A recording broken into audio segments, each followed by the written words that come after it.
Congress preparing to blow the lid off the biggest political cover-up in American history as more troubling information emerges about former President Joe Biden's mental decline. Now, according to a brand new bombshell book, one insider made it clear that there were, count them, 5 people running the country, and Biden was not one of them. So the question is obvious: who was running the show? Well, according to one cabinet secretary, it was Biden's aides who held all the power. Now that book's co-author is actually calling out the undemocratic Biden White House.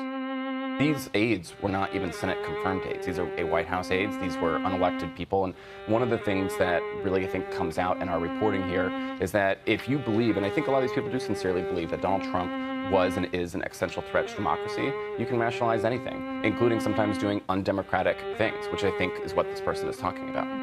Heard a lot of that in my conversations with Lindy Lee. Meantime, Congress is also investigating that cover-up. The Senate, in fact, wants to talk with 28 top-level Biden officials, while the House is said to be looking into unauthorized use of the auto pen by Joe Biden.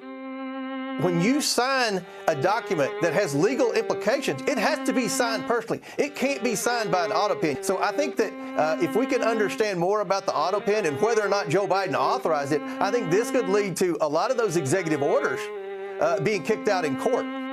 James Comer speaking there with Jesse Waters. Meantime, House Republicans are also demanding to hear from Biden's doctor and 4 other White House officials in an effort to uncover the truth. So joining us now is the Judiciary Committee Chair and Ohio Congressman, the great Jim Jordan. Congressman, listen, this is a simple question for you. What, if anything, can we expect to happen in the wake of these House investigations into the Biden cover-up and the auto pen use?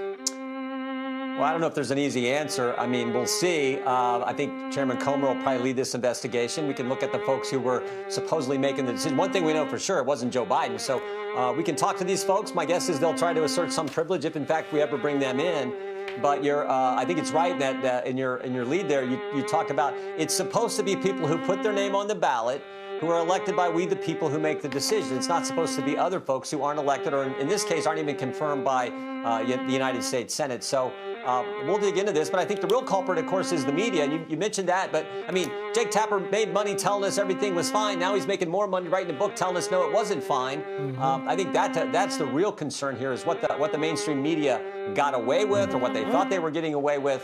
The good news is the American people figured it out on November 5th and made sure President Trump was our next president. They sure did. Congressman, I want to stick on the topic of Biden's auto pen use. You know, specifically, we're hearing that he used the auto pen to sign executive orders, right? Issuing pardons. Senator Roger Marshall last night told us that could be a huge problem. They didn't think we understood. They didn't think we knew what was going on, but we did. And I'm especially concerned about the people that he pardoned. And he was pardoning these folks even though they hadn't been convicted of a crime. It just doesn't add up. Congressman, on that note, do you think those pardons or executive orders, are those void, invalid? Well, I think what you have to demonstrate is that the folks who actually signed them or whoever did, or whether it was the auto pen or what, that somehow Joe Biden didn't really give it the okay. Now, I think if you get them in, they'll probably say, well, my boss told me it was fine, or we heard that the president said it was fine. We got okay from whoever we worked for there in the White House. I assume they'll do some kind of rationale, some kind of answer like that.